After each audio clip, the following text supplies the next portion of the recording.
Hello, welcome back to my kitchen. Today we're doing pizza, which nobody knows this, but is actually would have been the first recipe that I did for this channel. I filmed it, I actually made the Bob's Bread Mill, and I found out that I can't film and talk at the same time. Like I can't do steps while telling a story because it just does not, I can't cut it, and it just became like a 50-minute video. So I just chalked it up to, this is how I'm gonna learn how to use my editing software, and deleted those files.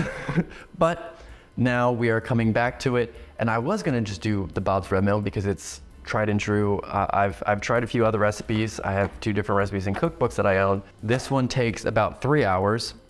This one takes about 2 hours. This one is the best from scratch that I've tried so far, but it requires like 50 minutes of baking because it does a lower temperature to kind of like pre-bake, and then you like raise temperature and then bake again. They're kind of insane. So I was just gonna do Bob's Bread Mill, but then I found, which a keen viewer might notice, that I have a pizza sitting over here. Spoiler alert, I've already made the pizza. I'm letting it cool while I'm doing all my talking bits. But this is from King Arthur, and it seems simple enough, and I also misread it and didn't realize that it also takes about an hour and 15 minutes. So we'll get to that in a little bit, but I figured we do everything from scratch here. I'll try making something new from scratch, and then we'll kind of have a contest to see which one wins. So far right now, of these 3, Bob's Bread Mill, which not a sponsor, but if you want to, doors open, because they're a really good facility that has like a dedicated gluten-free facility, and they're very kind of trustworthy in the gluten-free community. So if you don't know about them and you're gluten-free, check them out. Once again, not sponsored, but please. I don't have enough viewers to be sponsored by anybody. Maybe one day. I can't remember what I was saying, but why don't we run through the ingredients and then we'll get into cooking. However, all of the ingredients have already been used, so I'm just gonna find like clip art or something. It'll be interesting. We'll see how that goes. All right, let's get into it. The first ingredient is gluten-free flour, which the recipe calls for one that doesn't contain xanthan gum. So later on, the recipe itself calls for it, but my flour has xanthan gum in it, so I will not be adding that. Just as a heads up to check what is in your flour, because xanthan gum is important. So if it doesn't have it, you're gonna need to add it. If it has it, you should be good to go. Some dry milk, baking powder, salt, instant yeast, sugar or honey, warm water. This recipe doesn't say a temperature, but the Bob's Bread Mill that I've made before usually says like 110. So you kind of need it to be in that range for it to activate the yeast. I'll give like an exact range because I think that exists online.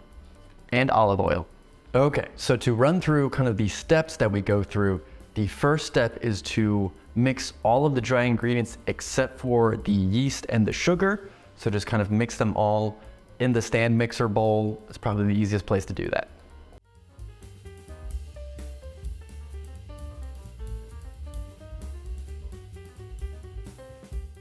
And then the next step is going to be to mix together the water, the yeast, the sugar, and half a cup of the kind of dry mix that we just did in the last step. So just kind of scoop it out of whatever bowl that was in, put it in this new bowl. Then we need to mix it all up, and it should have like be pretty well mixed, but it said some lumps are okay because obviously you're dealing with like flours and water. It's gonna kind of clump up a little bit.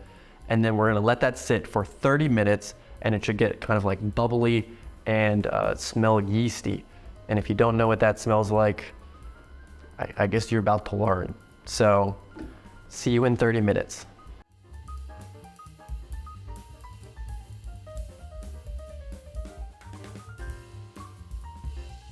Now that it has definitely been 30 minutes, see, this is also why this is very convenient, because me filming it afterwards, I can just speed through all this.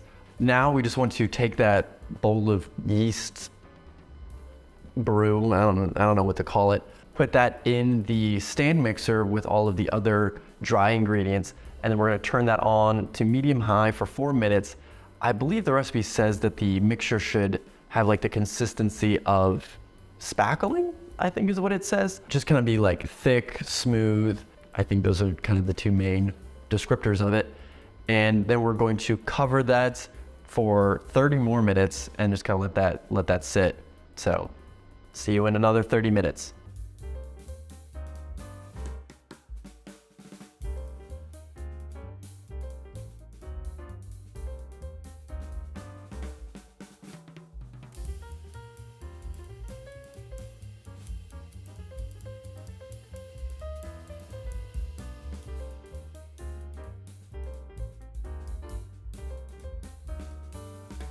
The next step is going to be to scrape all that dough out onto a baking sheet. I'm putting down parchment paper just because I never really like doing things directly onto my baking sheet. And we need to pre-oil.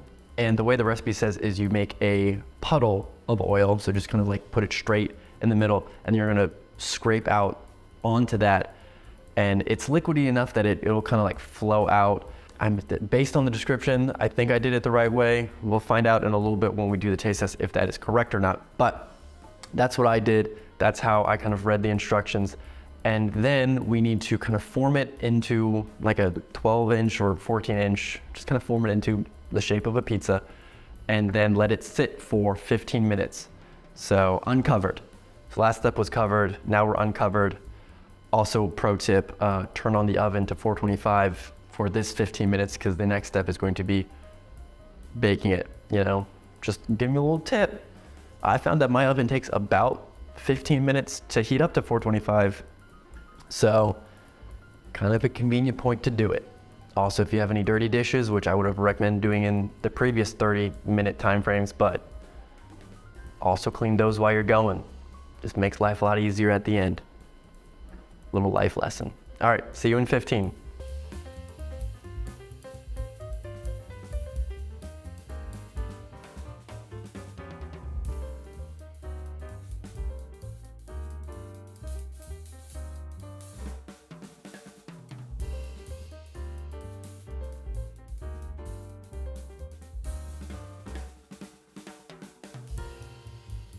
Now we take the pizza dough that we have, pop that in the oven at 425 for 10 minutes.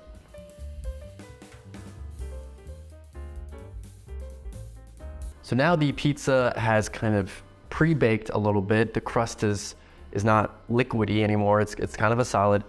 Add, which I will say, I just remembered that I wrote a note to myself to say this. I did not make like a crust in it. Like you can like use your hands to kind of like form that. The dough will be very sticky. Just across the board, gluten-free pizza dough, super sticky. So like wet your hands beforehand.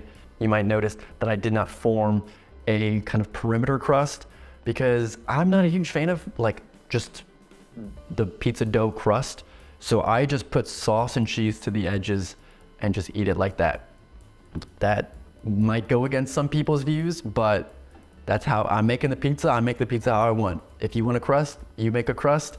Just let you know, my pizza does not have crust, but you can form that in that previous step before the pre-bake. Just wanted to kind of make a note. Even though I don't do it, if you want to do it, that's where you would have done that. So now we are going to put on the toppings. You can put whatever you want on there. I'm just doing it simple.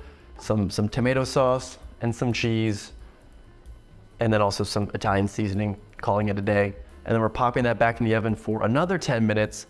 And then I like to do a broil at the end for like 1 or 2 minutes, where I apply some Parmesan cheese to the top, and it kind of creates like a little bit like a crispy crust.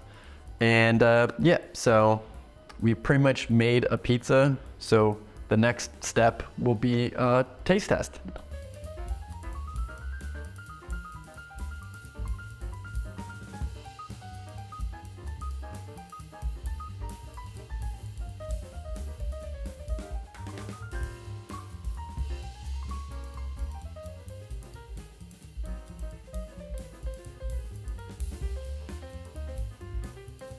All right, so here we have the pizza. I might have talked for a little bit too long because it's not super hot anymore. Okay, so let's get a slice. Oh, that's another thing. Do you, because it kind of depends on my mood. Are you a fan of doing square slices, or do you like doing like the wedge slice? It's like a traditional kind of pizza. Because I don't know. Sometimes I'm just like, we're gonna do it squares. Sometimes we're gonna do it in slices. But let's give it a taste test and see how it tastes. Overall, delicious. Just gonna come right out first saying that. Very good. I don't know if it's in first place or if it's tied for first, just because like the length of time, I don't know where that's put it, but like taste wise, I think this might be the best one. It just takes like an hour and a half, 2 hours. Actually, I think it took 2 hours to kind of fully make this. So that is a bit annoying versus like Bob's Red Mill takes, because it's like the 20-minute step, and then so it's like 40 minutes total to make. So it's like over half the time. And trying to distinguish, does that give enough of a difference for like the flavor wise to like make one lead? So I'm just gonna kind of put them as a tie. I think this will be if people coming over and I need to make pizza for them, this is probably what I'll do. But if it's me alone, I think Bob's Red Mill is probably gonna be my go-to. Plus the Bob's Red Mill gives the leftover dough that I can just leave in my fridge and then make fresh pizzas each time I do it, versus this, I don't think that dough would work well in the fridge, but maybe I'll have to try that and see. Because that'll also help with this process, like make it a little bit quicker. So overall, good, great.